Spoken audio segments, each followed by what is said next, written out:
Hi, this is Gautam. For today's episode, we'll be looking at this book, Road of Bones, The Siege of Kohima 1944, written by Fergal Keane. If you're interested in books written by authors from Nagaland or books about Nagaland, do look at the description for the playlist.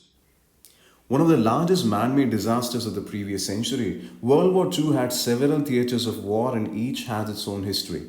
The theatre of focus in author Fergal Keane's book is a Southeast Asian theatre where the Japanese fought against the British, and this is where Nagaland comes into picture. After capturing several regions in Indochina, the Japanese advanced from east and were able to muscle out Singapore and Myanmar from the British. With Myanmar as their base, the Japanese decided to advance into India, launching their offensive towards Bengal and the city of Imphal, and most importantly, Kohima, which is in Nagaland.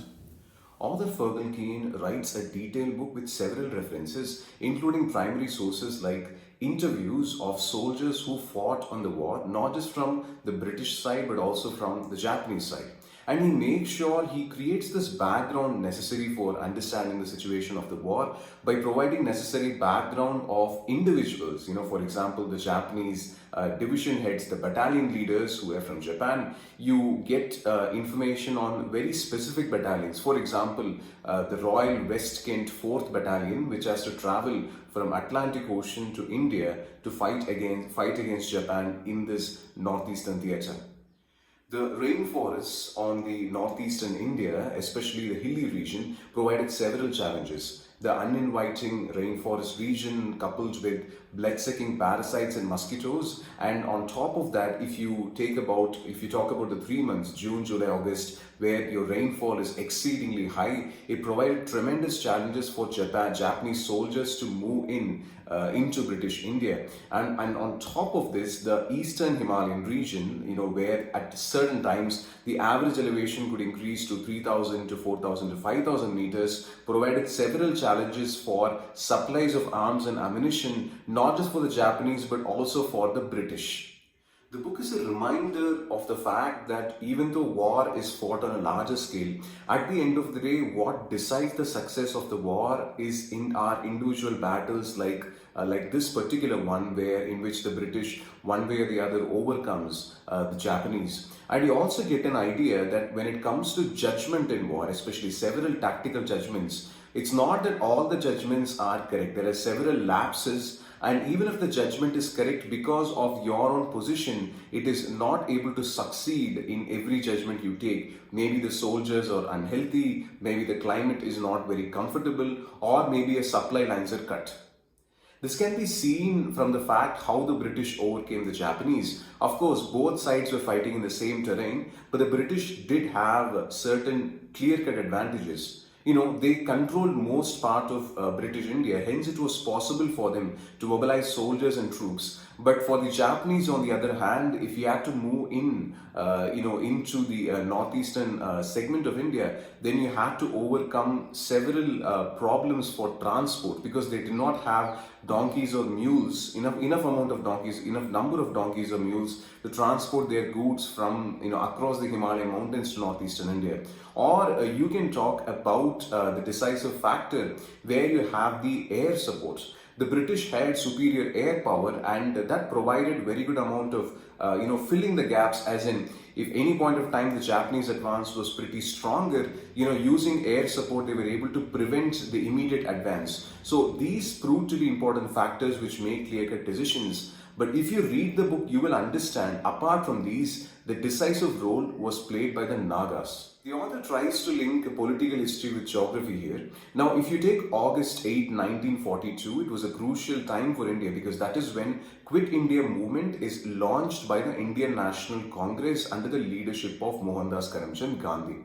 Now, if you think about Quit India movement, you had riots, you had disturbance, and pretty much the movement was spread over all parts of India, and it had its implications and repercussions until the plains of Assam. But if you think about the British administration, they did have problem for several months, and only after several months they were able to quell this entire Quit India movement.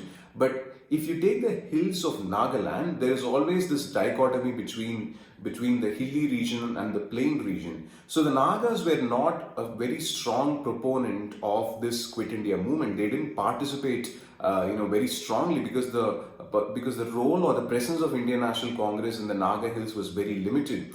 Hence, the Nagas actively supported the British in their fight against the Japanese. If the Nagas had joined the Quit India movement wholeheartedly, and if they were participating in the movement led by the Indian National Congress, then it would have been very difficult for the British to stop the advance of the Japanese. But with the help of the Nagas, one could clearly understand by reading the book. They had the local knowledge of the forest area. They knew the important routes. Apart from soldiers or surveyors going to an area for mapping, the locals who lived in Naga Hills, the Nagas knew how the terrain changes over the different hilly areas and forest terrain, and that regional knowledge, that localized knowledge, does prove to be an important factor, which helped the British, in planning their offensive against the Japanese. And as time progresses, you have 1943, and then you cross over April 1944, which is one of the bloodiest months in the war. And then in the subsequent months, you see the Japanese receding back,